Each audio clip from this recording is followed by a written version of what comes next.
my next fight, 12 October. It's Tyrone Spong. Spong. I don't know. Да, Tyrone Spong. Podcast is intended for mature audiences.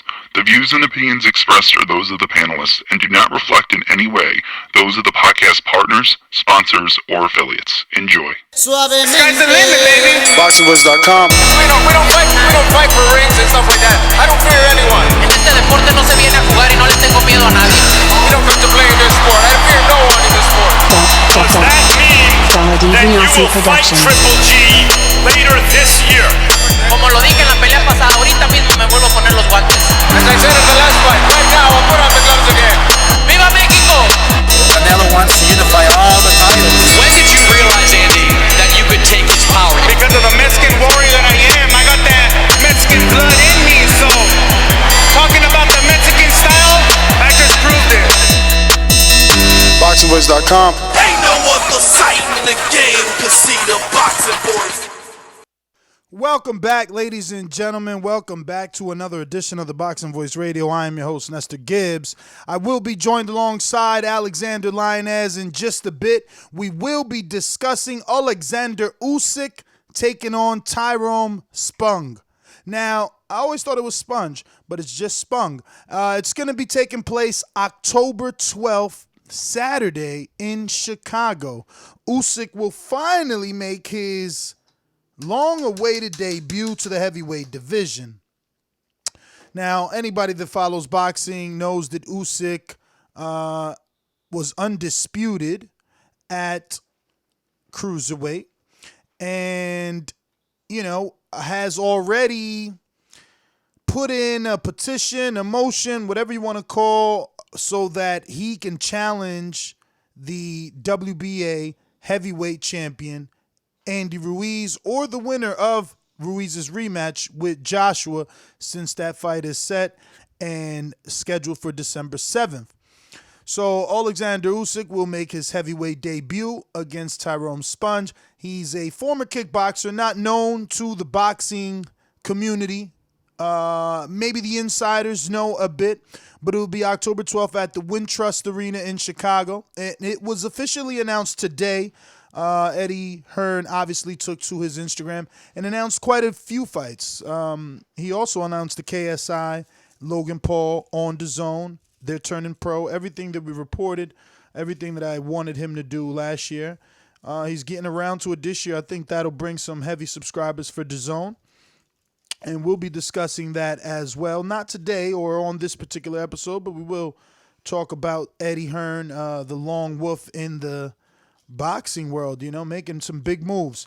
Shout out to Eddie. But the former undisputed cruiserweight champion Oleksandr Usyk was due to have his first heavyweight bout against Carlos Takam on May 25th, but pulled out due to injury. Then that injury gave way for Carlos Takam to get to negotiating and find himself a good old promoter that would treat him like an A-side, and Takam is no longer available for this fight or priced himself out. Now, there was also rumors of Andrei Svedosov. He was going to get this shot, and Oleksandr Usyk came out and said, I don't want to fight another Russian. Enter Tyrone Spong, who is now, obviously getting a lifetime opportunity. He will be definitely jumping up in class quite a few levels, without a doubt. But I think that, I don't know.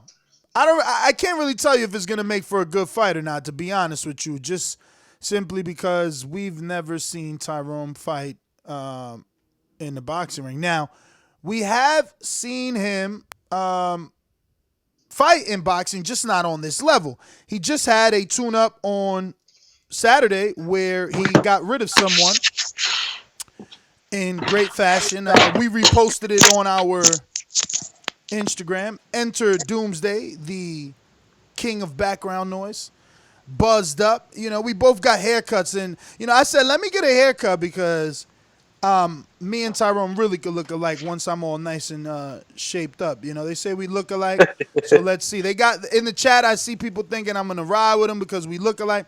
Possibly. You just never know. It's the year of the underdogs. You know what I'm saying?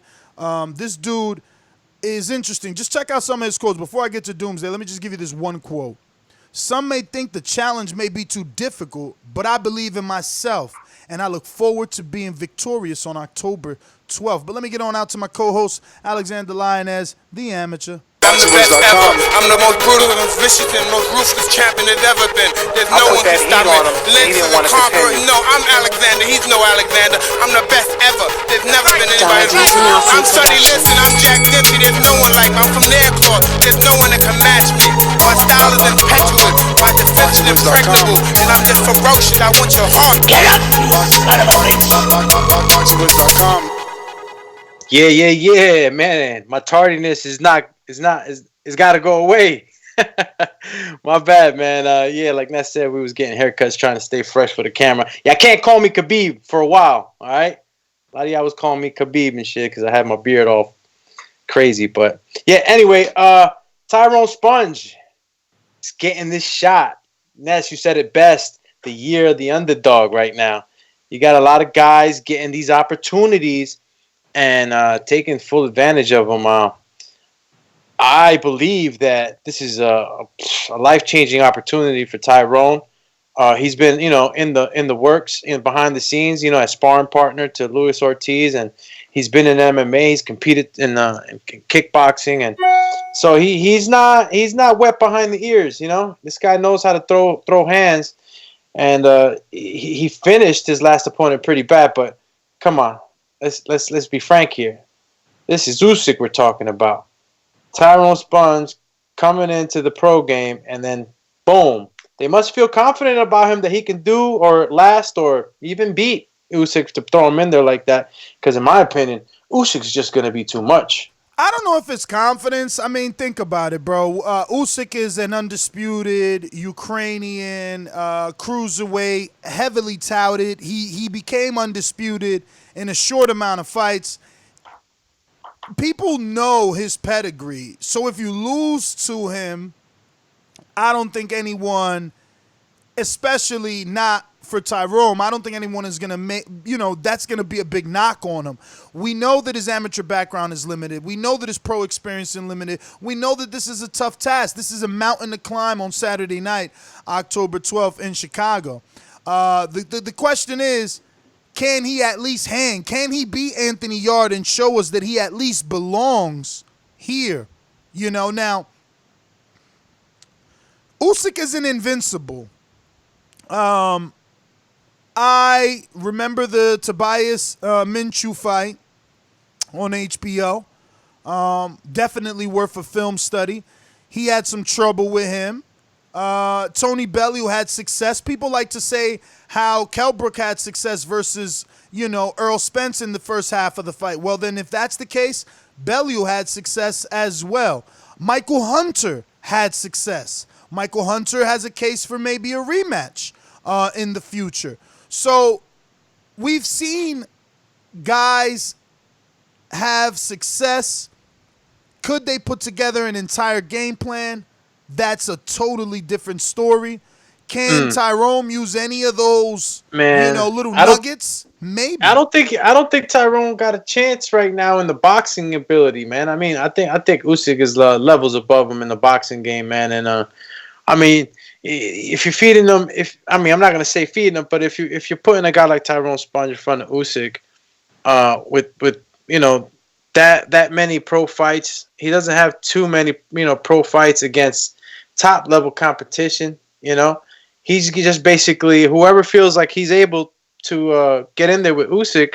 I mean, it's a great opportunity, right? They're gonna get in there because he's a fighter and he feels like he can hang in there. But they're definitely if they're trying to start a career up for Tyrone Spong, losing to Usyk in devastating fashion would be bad. Would be bad for a startup, But how much can training camp and sparring help Tyrone? He's been sparring with Luis Ortiz for 3 years, and he's been sparring with the Croatian up-and-coming, heavily touted heavyweight Filip Hrgovic for at least 2 years, if not 3, right? So he's also trained by Pedro Diaz. He's trained alongside Guillermo Rigondeaux and the names I've mentioned. I mean, how much can we take into account all the training and at least the sparring, the pedigree trainer? Will that make a difference? Well, you know what? You mentioned in those names, and you mentioned in the trainer, Pedro Diaz and him being around that.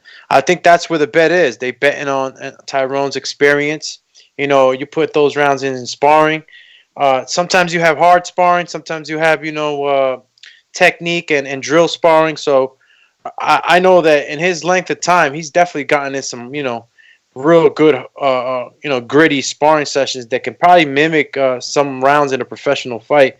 But it's never the same. And, his activity with higher level opponents, I don't think not replace, but prepare him for the intensity and boxing level of an Usyk.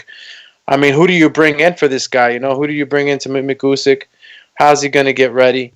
There's always the thought of how do you mimic these guys, but just performing in competition at those levels, I think Usyk is gonna really make work of Tyrone. So, I mean, look, I want to give Tyrone a shot because of, like I said, pedigree, who he trains with, the mindset, all those little nuggets he gets from Pedro Diaz, being there with Miguel Cotto. So many elite level fighters he's been around.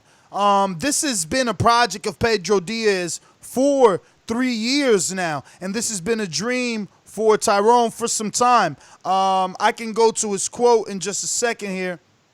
And, he says something like that I've worked tirelessly during the last 3 years, and now I have the opportunity to prove my worth as a boxer against perhaps the best pound for pound and most technically sound boxer in the world. So, again, and I quote, after achieving most of my goals as a kickboxer and becoming one of the most decorated champions in the history of the sport, I wanted to test myself in a difficult and challenging sport of boxing.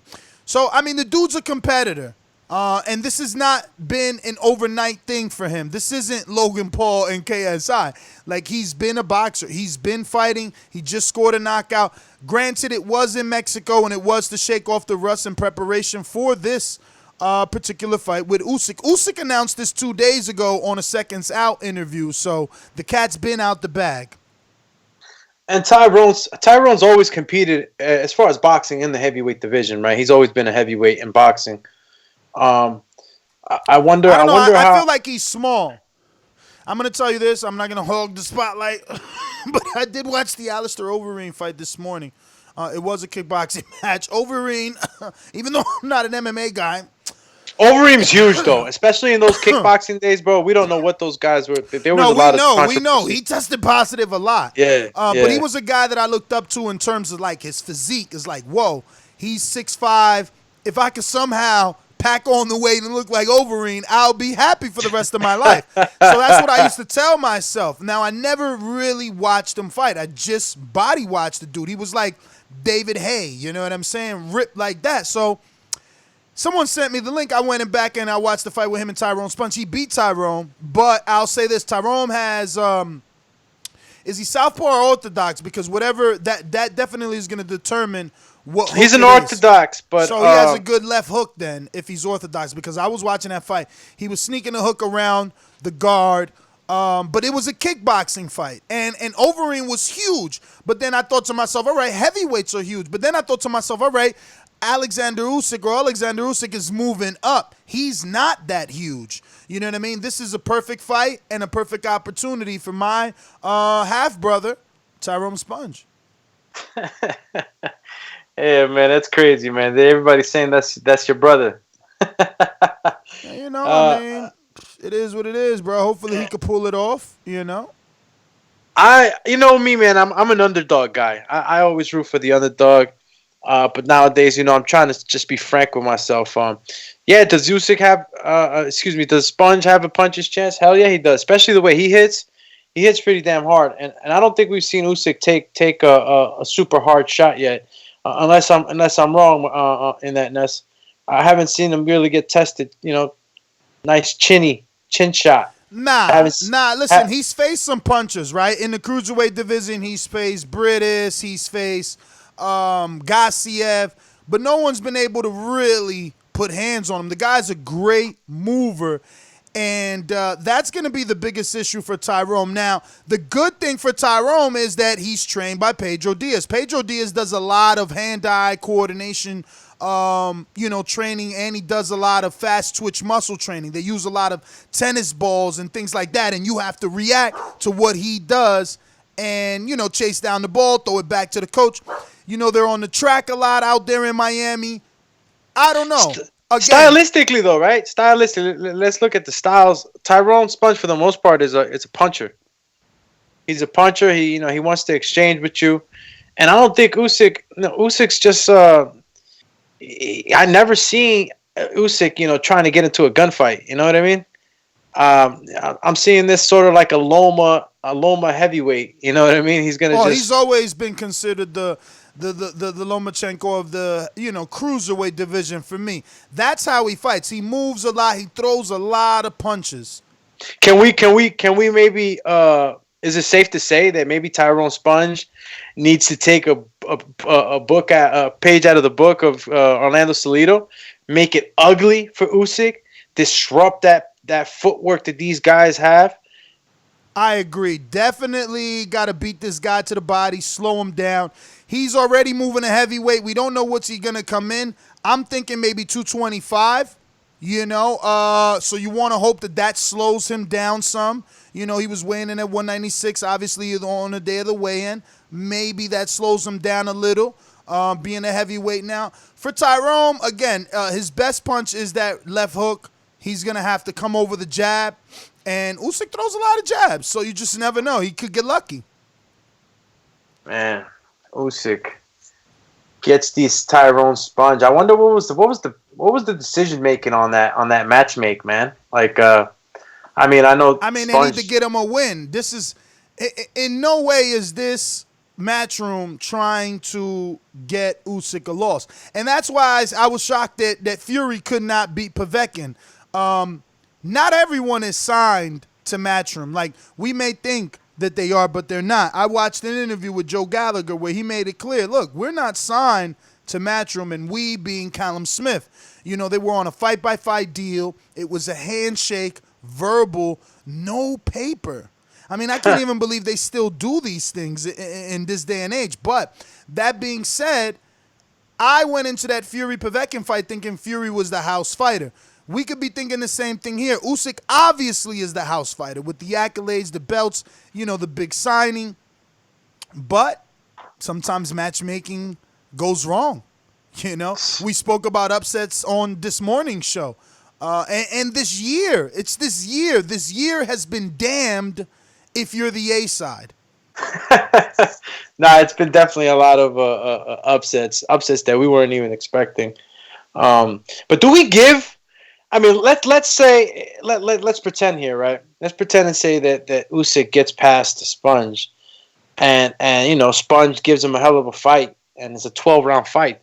Do we give Usyk the? Bruh, if Spong gives him a hell of a fight and it's a 12-round fight, then it's an indictment on Oleksandr Usyk. Spong is coming out of that's nowhere. What I was getting at. Yeah, no, he's coming out of nowhere. All right, like the fact that we know him, it just shows our hardcoreness. He's a kickboxer at the end of the day. Lucky for him, he's with a good trainer, a notable trainer. He's in a camp with notable names. So he's been able to get that cachet buzz. But there aren't a dozen Tyrone interviews out here on YouTube. There's no network pushing Tyrone Spong. No Sky Sports or HBO or Showtime, Fox, PBC, ESPN, nothing. This guy's coming straight out of the blue. And you as a listener are lucky that the hosts that do this show know this guy. He is no different right now than whoever Philip Hargrovic fought in Mexico. Let's just be real. The difference is Tyrone looks the part, and he at least has that amateur kickboxer background to fall on, and we know that. But Who knows what that Mexican that fought the Croatian, am I saying that wrong? Croatian heavyweight in Philip Grover. Who knows what his background was? It's just we were not educated. Again, I only know Tyrone because they say he looks like me, so I educated myself. But then we got lucky. We went to visit Guillermo. Dude's down there, and he's training with Pedro. So you learn things, but it's not. It's like this is Eddie. I mean, not Eddie, but refresh my memory. And that's who's doing the promoting for Tyrone. I mean, excuse me, for Usyk. Is Bobby, right? No. Eddie is Usyk's promoter. And that's right. Okay, that's right. Dazn is the broadcaster. Okay, so man, Eddie's either Eddie's real slick or things just kind of fall into place for him because, I mean, Sponge technically has his own fan base, even though his boxing, career is not as short. Basically, he has his own following. So, what better way to keep Usyk, with attention on him, picking a guy like Tyrone Spong, and at the same time protecting that investment. You think this was like a first choice pick? I think it was a strategic first choice pick, maybe top 3 pick, or it was one of the main picks, if not the pick, because I mean it's a guy that already garners attention. But he hasn't been getting it. No one's been that's what I'm saying. No one's been writing articles or interviews about Tyrone. No, I'm not saying the recents as far as him, agreeing to the fight or whatnot. I'm just saying his backstory, him being a K1 champ, and he was pretty, like, if you were following kickboxing and MMA and stuff like that in those channels, like, you were really like following, you were talking about Tyrone Spong, Gokhan Saki, all those guys from the K1 championships. They really have a big following. I mean, you go on YouTube and these guys' videos got thousands, 100,000s, if not some videos millions of hits. I think that it was strategic in picking him. I gotta disagree only because we heard the reports, right? They wanted Carlos Takam. That fight was signed, sealed, and delivered. It was for May. Did they really want it though, Ned? No, it was delivered. It was delivered. We had it. It was on the schedule. Dazn was doing it. Usyk got injured. Once he got injured, they tried to reschedule. The rumors was they wanted Carlos Takam. Then Takam signs to Star Boxing, Joe DeGuardia. That ruined it right there. So all of a sudden, Eddie's in an interview saying, no, he signed with Star Boxing, so it's not going to work for us. So then the rumor, and they were strong rumors, was Andres Fedosov, a former contestant of the Boxino tournament on ESPN quite a few years ago. And then Usyk came out and said, I'm not fighting another Russian. That's not what I want because the media's going to turn it upside down. So then the last name was Sponge that we heard, and eventually he got the fight. So I don't think he was first choice, but if you don't got any final thoughts, let's go out to the callers that we do have. You guys, you know the number to call in, 1-425-569-5241. It is official. Oleksandr Usyk versus Tyrone Spong. Is it an acceptable replacement? Do you like the replacement in Tyrone Spong? Spong, whatever you want to call him. Tyrone Gibbs is his real name. We gave him up for adoption early. That's what happened. But let me go out to the sponsors and we'll get to the callers. You know the number, 1-425-569-5241. Press 1 time. Voice your opinion right here on the Voice of the People hotline. My next fight, 12 October. It's Tyrone Spong. Spong. I don't know. Tyrone Spong. These calls are brought to you by El Camino Electrical Services, experts in electric vehicle charging stations. For consultations and turnkey installation, visit us at elcaminoelectricalservices.com. Remember to rate us 5 stars on iTunes. Going out to Coach Mitty in the UK. Coach, what it do? How's it going, brother? Yo, Nest, Doomsday. I'm good, guys. Yo, Tyrone Spong. Do you guys know, every time I hear that name Tyrone, I think about a YouTube guy. So, I'm Tyrone. That's crazy. That crazy guy. Every time I say Tyrone, I guess you can tell my age, because every time I say Tyrone, all I can think is the Erykah Badu song.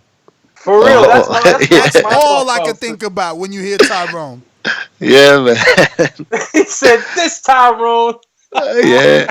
No, but like, I mean, in terms of like a replacement, I think we have to say that it's acceptable, especially if it was kind of like you have to find like a quick replacement, and you know Sprong is like someone that is known in the combat world and who has like a decent name in that kickboxing and all that, but more than anything else, it has that physique, right? So as you just bring in Usyk to the heavyweight division, and you're trying to build his name and bring it even more casual, you want him to fight against someone who looks the part, right, and who has a little bit of pedigree, and you can play on his, you know what, he's not someone we pick off the street. He knows how to fight. He's schooled, he's been taught how to fight from a young age. He's done it in the kickboxing world, and he looks like a beast, right? Instead of going in against one of those fighters that is probably a better boxer, but that looks less of an athlete. When you're trying to build a guy like Usyk in the heavyweight division, you're gonna start with someone like that. Then you're gonna go into like slightly stiffer test, and they're not gonna take their time with him, but they're gonna move him like a bit quicker after those like first two fights. I'd say like the first two fights are gonna be people's that is supposed to beat easily using his skills and his technique, but you want to get someone who looks like he could do something against him. So that's what I'm thinking, and that's what it looks like from a casual point of view. You know what I mean? I agree with you. Like, I don't know if I'm not being hard on Usyk and Eddie because A, I know Tyrone. B, he looks the part. He at least looks the part. Yeah. Or C, because of it's circumstances, right? This is the third person at the end of the day. I mean, you know what it is, right? So Usyk is supposed to make like an easy fight out of Tyrone Spong, right? And if he uses all his attributes, it's a mismatch. But you don't be worried about what it looks like to people that are watching. I think you were talking on a different show, like, what it looks like on TV, right? Where you get like someone who's low level that doesn't even look in shape. That's even worse. But if you get someone who's low level that looks in shape, at least for the first two rounds, people watching it and being attracted to the name of Usyk will say, "Wow, you see what he did with that big dude? That guy that looks like someone, that." So I think that's smart and that's a decent replacement, especially if, like you said, it's the third name, right? It's not the first guy that they jumped into. So let me it's ask the you third guys name. this question, right? We got Matthew Fox in the chat. He's saying Spong is way better. He's a way better fighter than Big Baby Miller, who would have fought AJ if he wasn't sucking down on horse roids. I don't know, man. Exactly. I can't agree either, simply because we haven't seen him on a television inside of a boxing ring. Has he been in a ring in Mexico and, these not even that, fights? man. Not even that. If you watch that fight against Alistair Overeem, the one that you put in our chat earlier today, right? I watched it and I didn't pay attention too much to the kick, but I just looked at how they were using their boxing skills, right? And you could tell that Spong has the better boxing technique and even IQ than Overeem. But there's also like flaws in there, and you can see that someone who's like a bit of a better boxer will exploit those. So I think Big Baby Miller is probably a better skilled boxing fighter than Tyrone Spong. I mean, he just has more experience on this level, though, right? More experience. He lets his combination go. Like, it's a bit more fluid, and there's a bit more like thinking in what he's doing. We know that Big Baby throws a lot of shots, but they're not just like random shots, right? So there's a variation of shots. It goes from head to body, and there's that boxing schooling behind it, and it's a bit more fluid than Tyrone Spong. So now that fight with Overeem was very old. Do you think that he would fill in more? Because looking at that fight, I'm like, damn, he looks small to be a heavyweight. But again, that was a long time ago, right? Like, what was that? 2014, maybe? I mean, it depends. I mean, they were fighting heavyweight, right? In that Yeah, kickboxing they're fight. fighting heavyweight, but like it looks small, but because like over him looks massive on there. Like I don't know, I Overeem don't was a know if huge he's dude. really small. Like it's more like in comparison to over him in that ring. Yeah, he looks smaller, Yo, but Overeem's a straight bum too, yo. Like I can't believe, that ref kind of jumped in early for and that's Tyrone. what I think. I think that over him was like you say with his body mass and all that. After round one, round two, he was gassing, and like Tyrone Spong could have used a little bit more of his boxing, keep it more at bay, go a little bit more to the body, especially when he's touching him up upstairs and those elbows are coming up. I'm thinking just dig to the body. This guy is breathing so hard, right? It And just then sucks that that's what we have to judge him. We need some recent fights with a quality opponent because he just wasn't yeah. throwing enough combinations either. Like if you can't beat Overeem, who's crossing his feet, changing No, from but he orthodox to can't do that. southpaw. I think he can't do that because it's a kickboxing at the end of the day, right? So I think he can't just go too much and throw those combinations because he has to be wary of not being too close to catch like a knee or just to catch like a kick coming from the side. So they've got to be cautious in what they're doing. That's why we can't just evaluate too much like fully the boxing, but there's enough that we can see in maybe the use of the jab, the use of the distance, and when he's actually safe and not worried about catching those kicks, he should be able to go hooks to the body and stuff like that. But there's some stuff that you can't do when you're fighting in kickboxing. You can't just roll shots, for example. You've got to watch out for those knees coming Oh at you. You nah, can't yeah. just give up Some your fights. heights too much and stuff like that. So it's kind of tough to evaluate the boxing when we're watching a kickboxing fight and be critical of it because we don't know what's coming in terms of like getting the front leg kicks or a knee coming to your face or whatever. you know So Usyk is only 6'3". That helps Tyrone, who is 6'2". I wonder how they're going to look in the face-off. Oh nah, that's an inch, man. That's nothing. And I worry more about reach. Yeah, but sometimes these guys lie too. Like, or they say 6'2", dude's really 6 feet, no, but 5'10".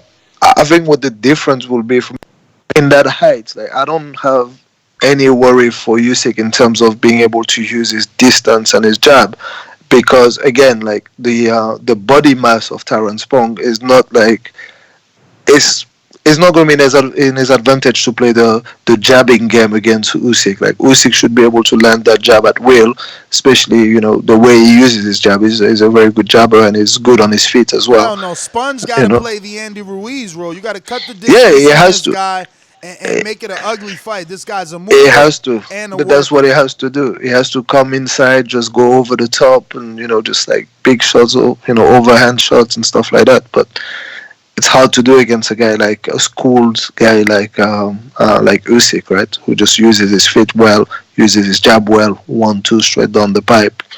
I mean, it's going to be a mismatch technically. That's what I think. But again, coming back to the initial points, it's going to be a mismatch, but it's going to be good for Usyk to say, I've got that guy that looks like a killer on my record. Yeah, that's what I was For saying. Sponge, he's fought in Germany. He's fought in Russia, America, the Dominican Republic. You know he's really my brother. Yeah, he's fought Mexico. all over the place. In terms of international experience, he was on the K1 circuit, right? Well, I'm speaking just from a boxing standpoint. From a boxing standpoint, These all are right. boxing fights all around the world. So he's definitely, got his little book bag and jumped on a flight to fight. Yeah. And he's not small. It says he's always weighed between 231 and 228. So even though he looks short, 228 is more than Wilder and quite a few heavyweights. But Mitty, hang tight. Let me get to some other callers. We got Boomeranga Oliver. Talk to me. Yo, how is everyone? Good, brother. Happy to hear from you. It's been a while. All right. It has. All right. So I'm going to tell you guys now, you want to put your money on Spong. You guys need to do your homework. His name is Sponge. It's Spong. So for starters, his initial kickboxing coach was the same coach that coached Lucia Riker. And you guys should know about her. She was undefeated in kickboxing, and she was also undefeated in boxing, and Layla Ali didn't come up that work with Lucia, despite her being smaller. you keep referring to this Alistair Overeem fight. You need to understand that he fought at like a weight class of 135 in kickboxing, and he went up to heavyweight because he beat everybody. So during that Alistair Overeem timeline, he also lost to Gokhan Saki as well as another legendary fighter. But that was around the time when he just put on the weight. And so he's been, and that fight was like early 2000s. It wasn't 2014. If you want to look at some more recent fights, you want to look at his fight against Nathan Corbett in Glory. It was a rematch between the two of them. That fight was in about 2014. But even then, he was already talking about going into boxing because he was the man. He pretty much did, like, a good comparison is what Andre Ward did. Andre Ward was at the top and stepped away.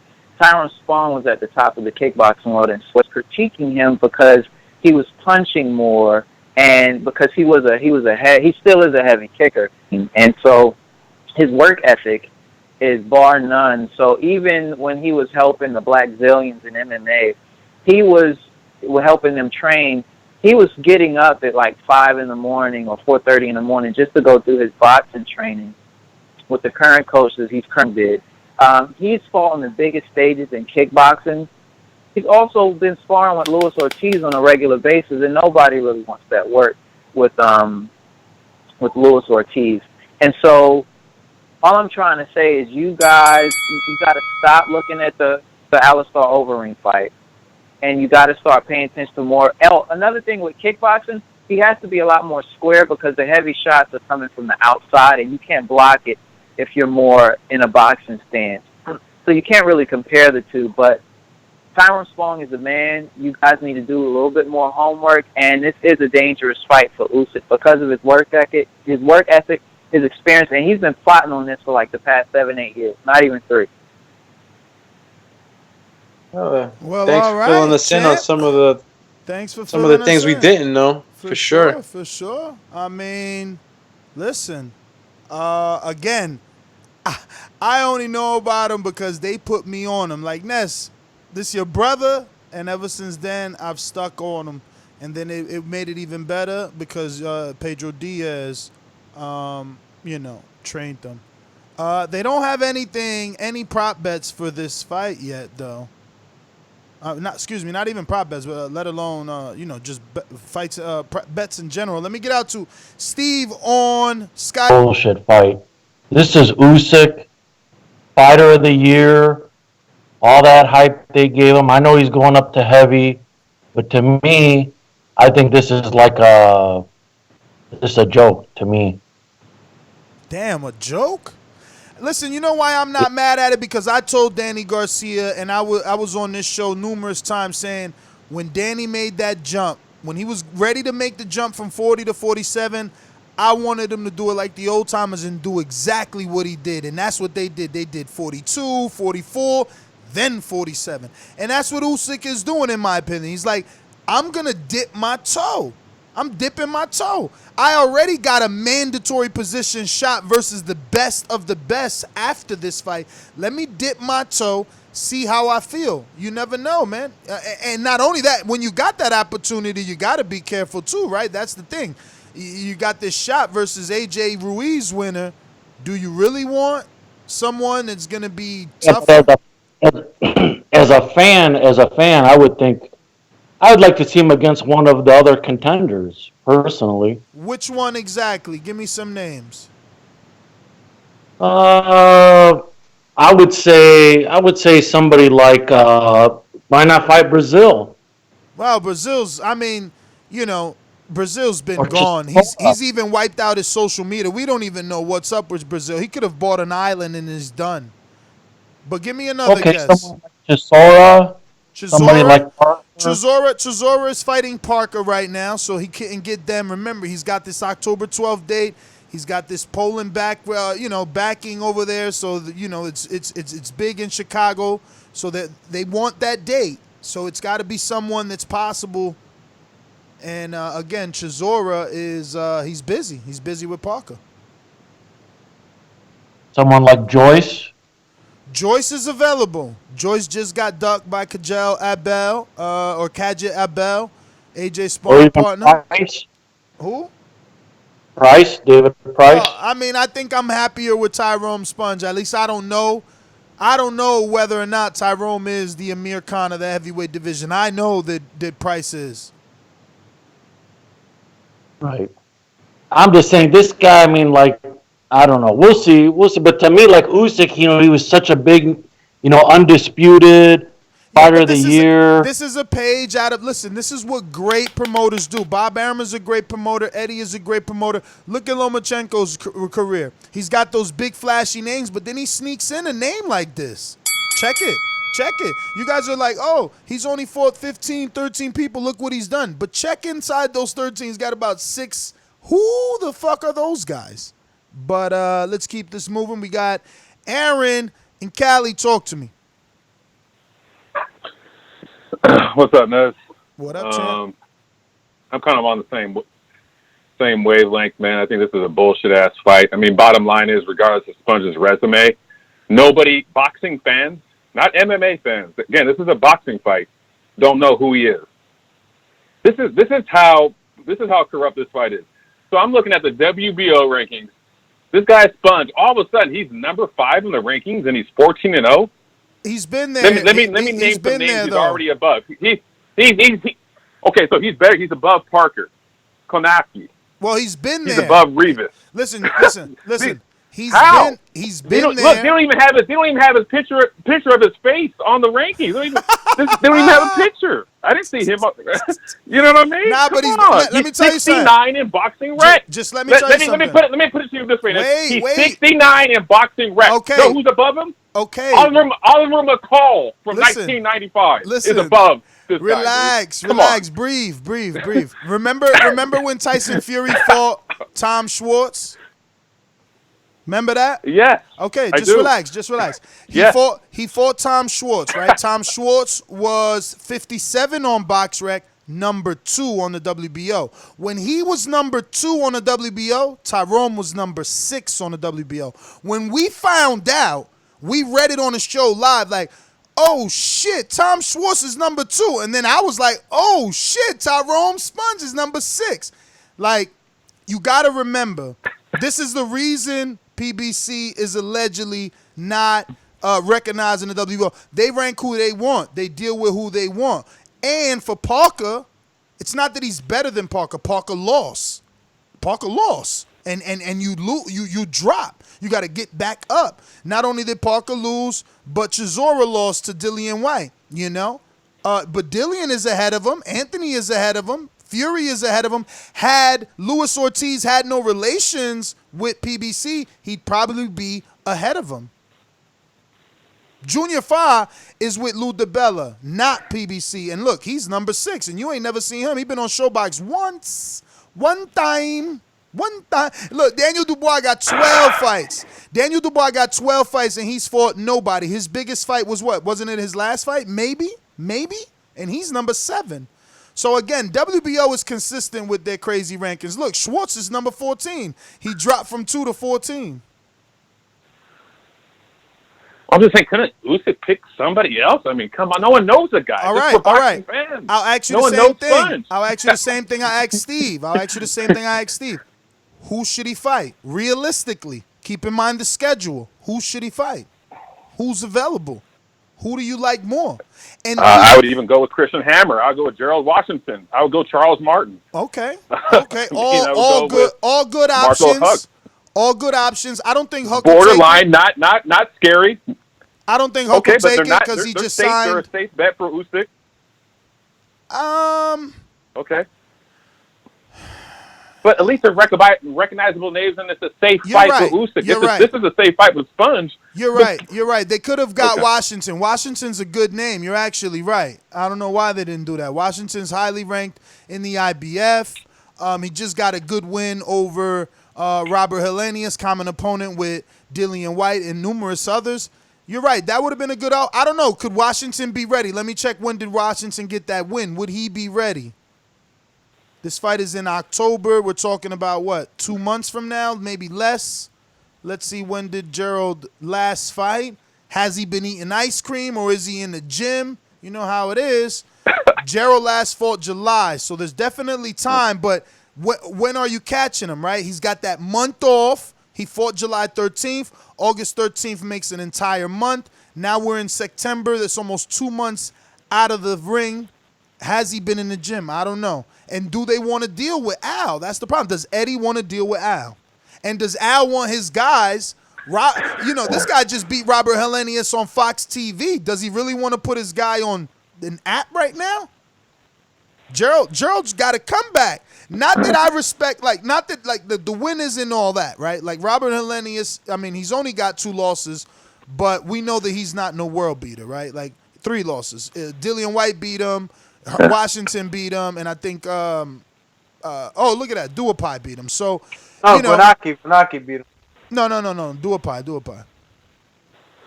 Not Helenius. You mean Washington? You mean Kanaki beat Washington? Yeah, he beat Washington. Yeah. No, I mean, Washington's only the 3rd guy to beat Helenius. So, again, he fought on Fox. Maybe they don't want to go on that app. Maybe Eddie thinks it's hard to deal with them and didn't even send them offers. Well, that's what we're talking about. Well, they just did the Ruiz fight. They just did the AJ Ruiz fight. They can't pull off the Usyk Washington fight. But to be honest, man, I'm actually happy that a guy like Sponge that has to travel the world. Like, look at his resume. He's got to travel the entire globe to get a professional boxing match. He could be a loser and just be trying to fight in Mexico all day or DR, and he's gone to Germany. He's gone to Russia, He's gone to Mexico and DR as well, but he's fought in America. I mean, he's getting a shot. That's all I'm saying. There's a lot of guys out there that can't get these opportunities. They live in the gym. We had our last caller speak about the guy's work ethic. Unfortunately, it's a shot that it's an uphill. It's uphill, so we really can't get to see his skill. But can he have that Anthony Yard moment? Does he get that Anthony Yard cachet? If you can last and you can do a good job, make a good account of yourself, you can be back. You can be back after the Derek Chisora Parker loser. You might get that one. You might get Huey Fury, who just lost. There's plenty of food on the table on that DAZN side. Well, and that's a whole nother story, though. According to Joe Gallagher, he's like, yo, me and Callum sitting back, we watching everybody get this DAZN money. Where's our piece of the pie? You know what I'm saying? But let me go out to some more callers, man. Anything you want to add before I do open up the lines again, Al? No. I mean, great call. Great. Other fighters that could have been, matched up. I really do agree. There was other options that probably were too dangerous for good old Eddie to put his investment out there. I mean, he already got toppled. They already fucked the bag up for Eddie with AJ's loss. Why put him out there with a guy that for sure is known for boxing and is bigger than Usyk, or Gerald Washington. Didn't Usyk prove himself? Didn't Usyk prove himself enough that it's like he's not gonna just lose to just some random? He's undisputed. He showed that he's got superb boxing skill. He shouldn't lose to just some random dude. Like, some of us at least seen some flaws in AJ. We seen we called him robotic before Andy Ruiz, so it's not like nothing wasn't there. But with Usyk, do you really see flaws? Nah, Usyk. I mean, his whole style, first of all, is based off making the other guy miss and working the jab. He's a boxer. He's small though. He's small compared to these elite level heavyweights, and even a guy like Gerald Washington. He's just, in my opinion, he would have a lot of trouble with a guy like that. It's a different game plan. He was beating up guys that were not that big. The cruiserweights were not these big cruiserweights. They were cutting extreme amounts of weight, or they were super tall, or they had super long arms. He hasn't faced those type of guys at those levels, so. I can understand again how Eddie would steer away from guys like that and stick to a guy who's, like you mentioned before, only an inch in height away from Usyk. It's about the same size. Even though he's a dangerous puncher, it's not like Usyk is a puncher. He's not going to sit there and exchange with Sponge. So it's safe, and at the same time, it could really be really bad for Usyk, because if he gets knocked down or loses, how do you come back from that? How do you come back and say, hey, I deserve to still be here in the heavyweight division? Yeah, man. I mean, you know what? You're right about that, though, right?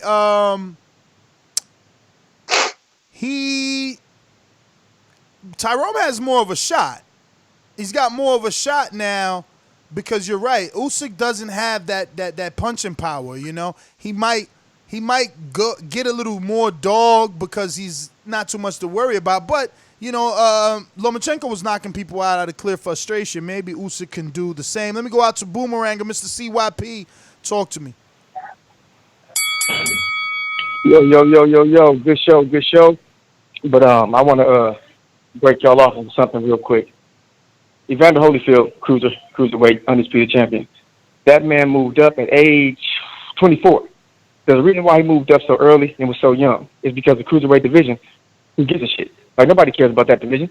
That's why he moved up quickly. You got Usyk who moving up at 31 years old. Like, Max Kellerman had a discussion that kind of pissed a whole lot of people off, where he said that track and field athletes are failed football players.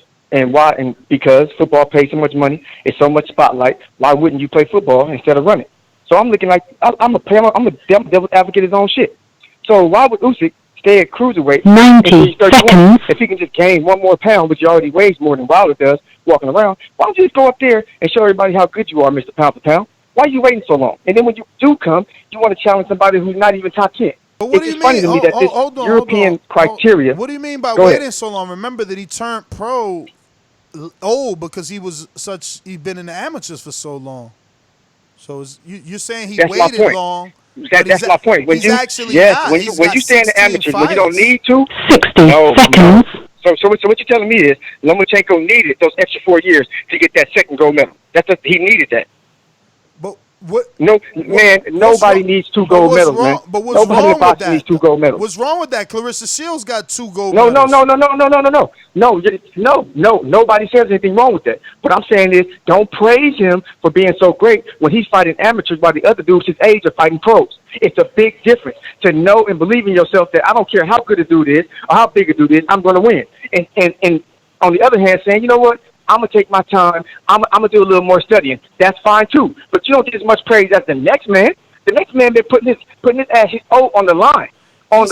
He's still undisputed in Nobody cares about the cruiserweight division. He's still undisputed in the division. And that don't matter because the cruiserweight division means nothing. The cruiserweight division means nothing to no one. That's the point. That's your opinion. The cruiserweight division meant a lot to us. Deontay Wilder. The cruiserweight division meant a lot to us, especially during the World Boxing Super Series. You're crazy, bro. You're crazy. There is no us because the viewership was low. The viewership was low. So who is this us? Who is this us? To say that it was nothing means that Wars was nothing then. No Super viewership. 6 was nothing. No viewership, but it was us. Super 6 was nothing Who is either us? then. Who is us? Everyone that watched No, I ain't asked you that. Who is this us? Hardcore boxing fans. Everyone that watched it. Okay, good. Hardcore boxing fans. That's what it's about. It's about hardcore. It's not about everybody who likes boxing. It's only about them. Bottom line is, cruiserweight, nobody cares. Nobody even knows their fucking names unless you're a hardcore. You stay down there for a reason. He weighs more than Wilder does. I hear you, bro. But, I mean, I say the same thing about Inoue's division or whatever, Charlie Edwards' division. And there's people that love that, you know? Because you don't know a fighter or a division, it doesn't make that division weak. That's just, you know, you and myself, our ignorance, or our lack of education on that division. We're not interested. That's cool. But to say it doesn't mean nothing is ridiculous because it definitely means something. The names that he beat to be undisputed are good names. He went through the World Boxing Super Series, which is no different than War going through the Super 6. So, like, you got to respect what he did. And he did it in 16 fights. He's already undisputed in 16 fights, and he's moving up to heavyweight. Like, I don't understand, you know, bringing up the age. Like, not everyone starts their pro career at the same time. You know, Martinez started late, and he didn't even go to the amateurs like that. He wasn't no Olympian and gold medalist. I mean, 6 years he's been fighting as a pro. I mean, I don't know how, you know, you would say that he hasn't been fighting much. I guess in comparison to others. He's comparing the age. He's saying, Evander moved up at whatever age he moved up. But, like, you can't assess one fighter's career based off another's. I'm guessing the greatness of Evander. You know what I mean? He was referring to the greatness of Evander. Evander was a unique individual. He is a unique individual. I mean, he's special, bro. We don't talk about Evander for decades, for no reasons. Like, look, David Haye did what he did, but didn't do it in the way that Evander did. Didn't make the mark that Evander made on the heavyweight division. David Haye looked great at cruiserweight, moved up to heavyweight, faced a big heavyweight, won the title from a big heavyweight. People didn't think he can do it. And, now in retrospect, they try to play him out or clown him. I don't even remember, was that a WBA regular? I don't know what. Hopefully it was a WBO because he was with Frank Warren, I think. Hopefully it was a WBO and it was a legit title. But David Haye did that, But that ain't what Evander did at the heavyweight division. You know what I mean? Totally different. Evander totally laid it down. And not everybody is Evander Holyfield, bro. But Evander, he had his issues too in terms of like popping positive. Let me go out to Chris in the ATL. What up?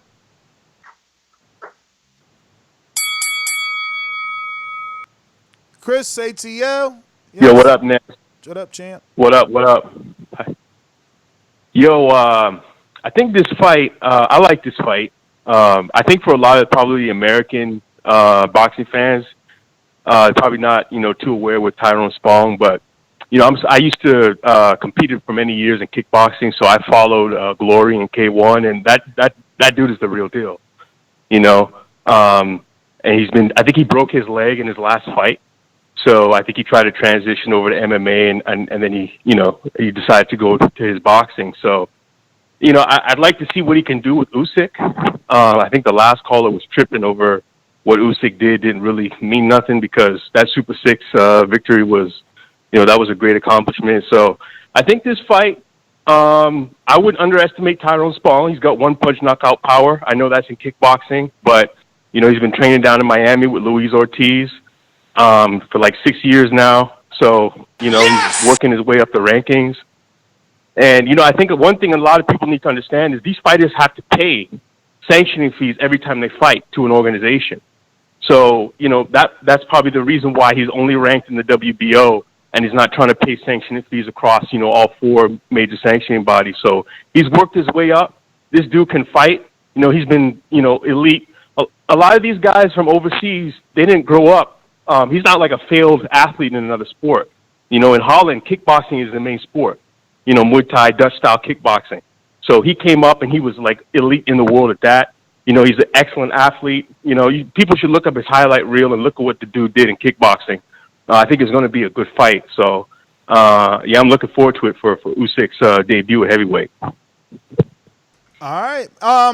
Comparing this to the last two names, though, Andres Fedosov and Carlos Takam, where do you, rank those three options?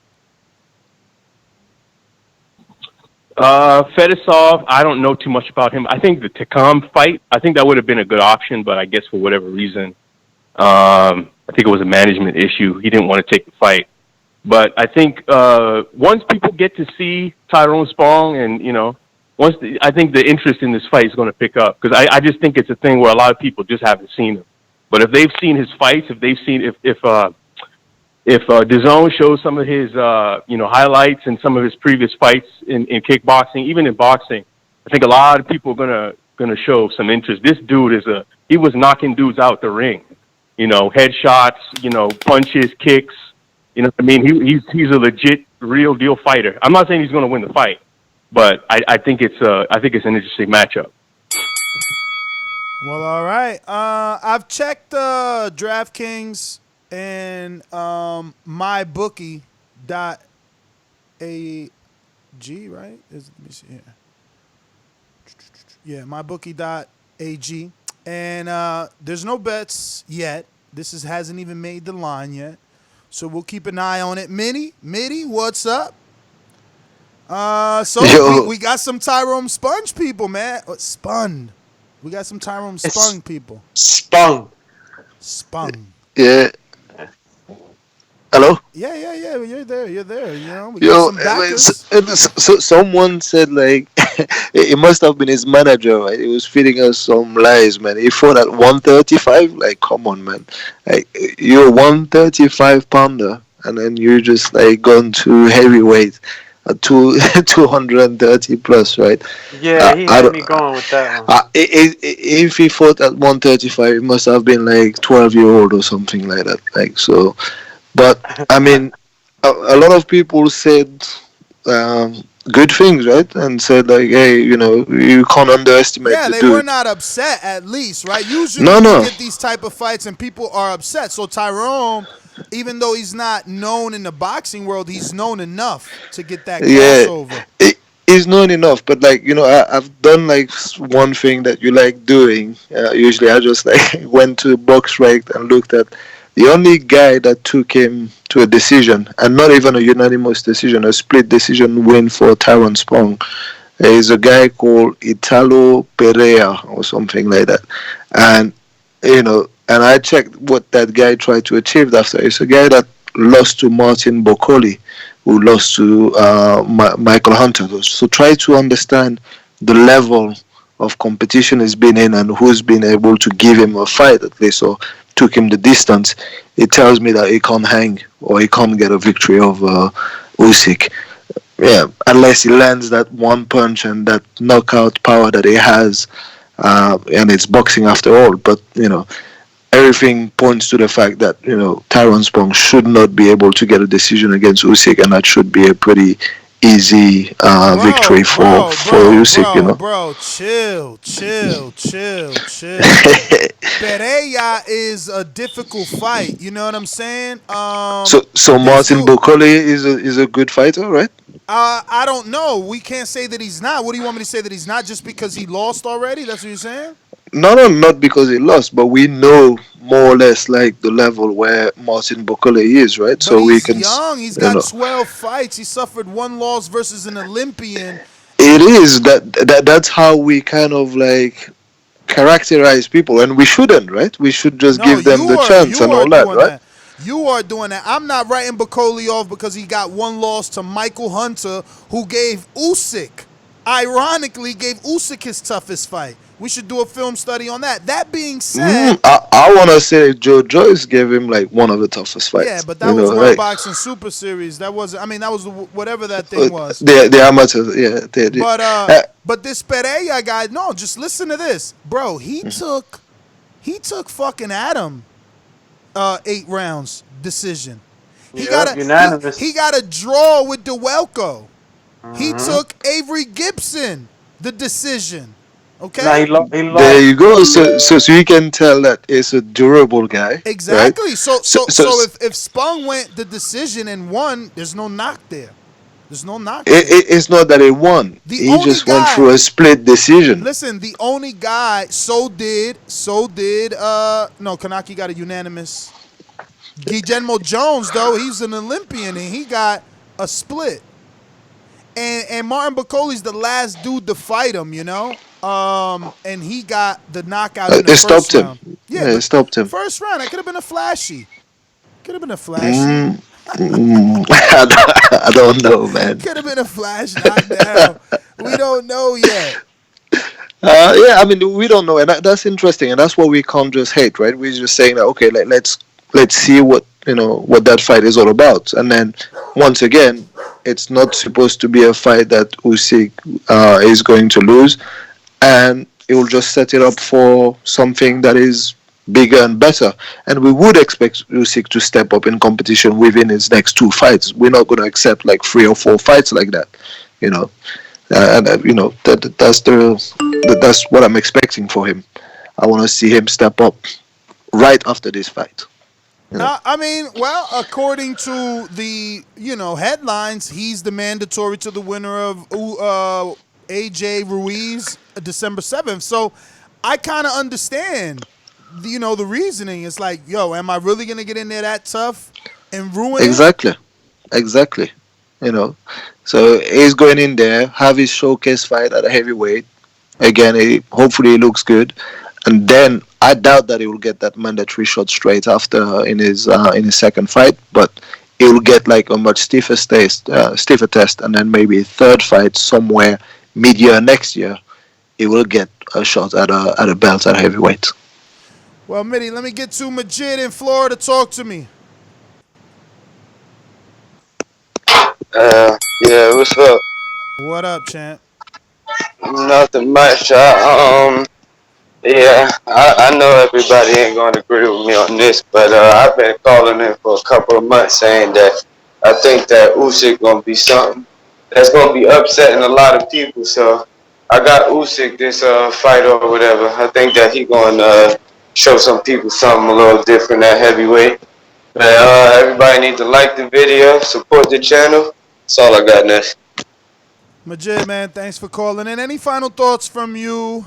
Yeah, definitely. Ness. I think that just in retrospect, man, this definitely puts Tyrone Spong in a great position. If he manages to climb this mountain and conquer, his life is gonna change. And mentioning all the stuff that you mentioned about his his background and what he's been doing behind the scenes, it's well deserved.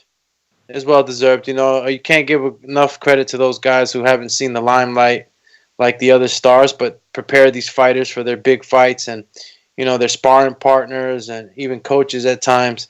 I think Sponge has been given a great opportunity. I hope he gives it his best shot and he makes it a hell of a fight.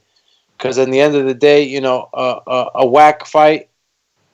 If Usyk manages to just walk all over the Sponge, it wouldn't look good for Usyk, and it wouldn't be good for Sponge. But if this manages to be a hell of a fight, and even if it goes 12 rounds, it depends what kind of fight we're seeing.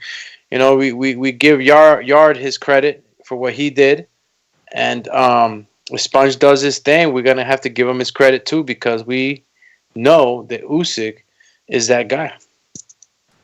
Or they'll say that he wasn't. That's what happens in boxing, right, Mitty? Black and white. It's like, Usyk, look, who the hell is Gassiev? Who the hell? Because, I guess CYP has a little bit of an argument, right? What's Usyk's biggest win? Tony Bellew? His most famous win, I think one of his toughest fights was Bradis.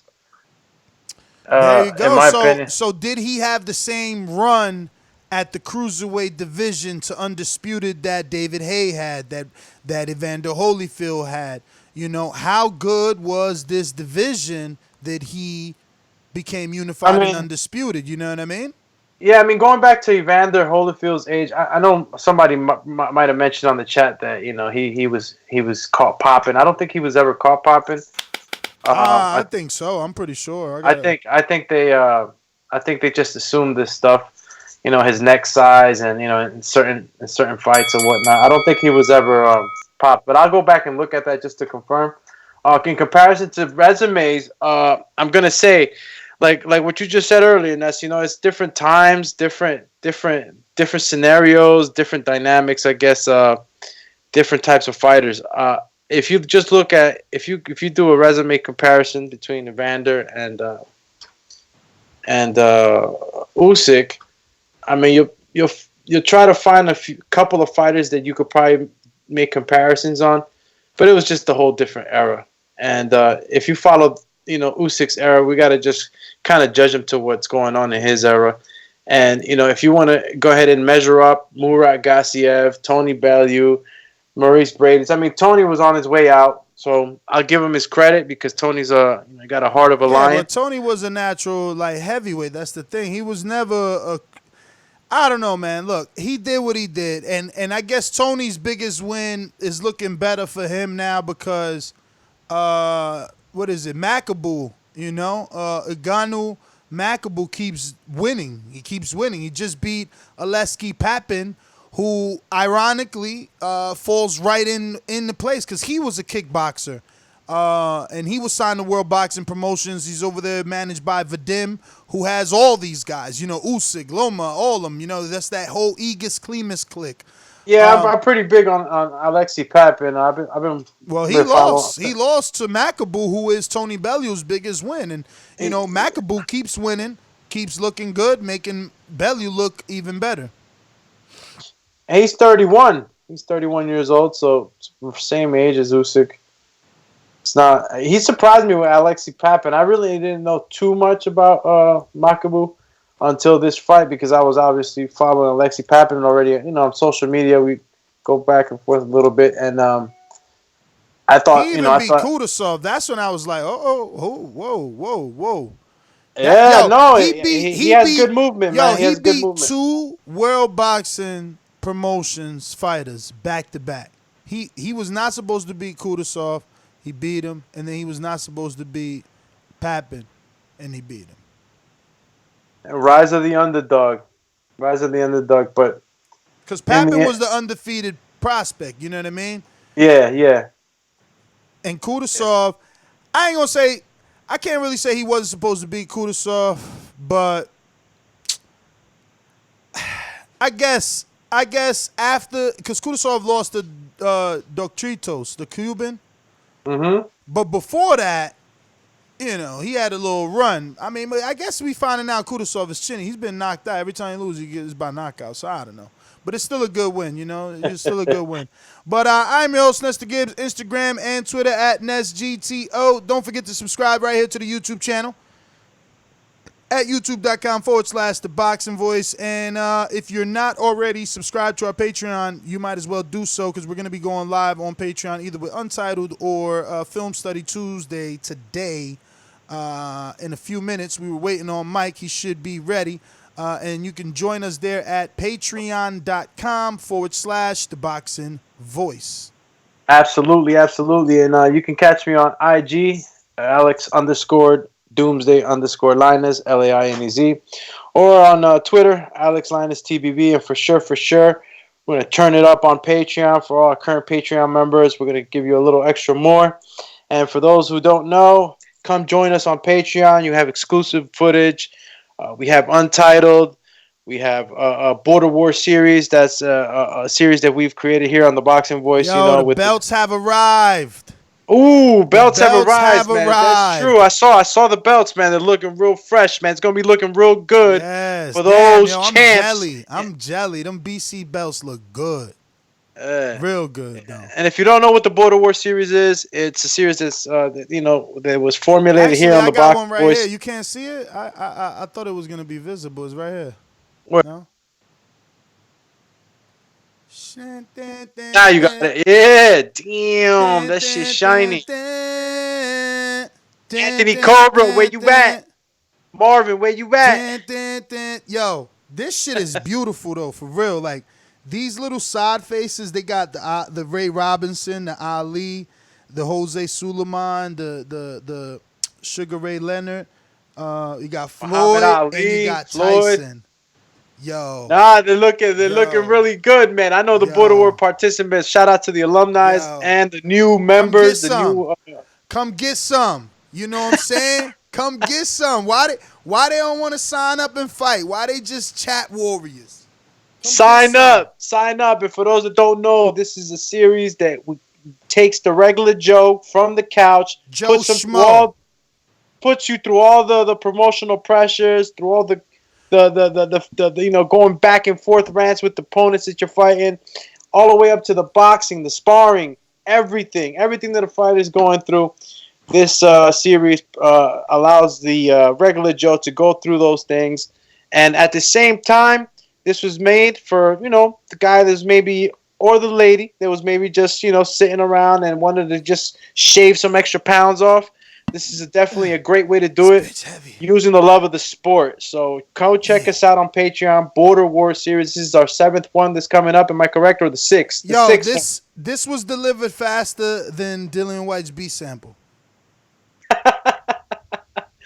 Yeah, so go check it out. Damn, WBC make better belts, B. Like, you see this? They knew the champ was going to want to wear it around his shoulder right here. If I put the IBF, it's all thick right here. It's like on your neck. Feel like a turtleneck and shit. You know what I mean? Well, I can't wait. Because hopefully I'll be strapping somebody up. I will be reffing until I got to go demolish my opponent. Yeah, man. So join us on the next one. Peace.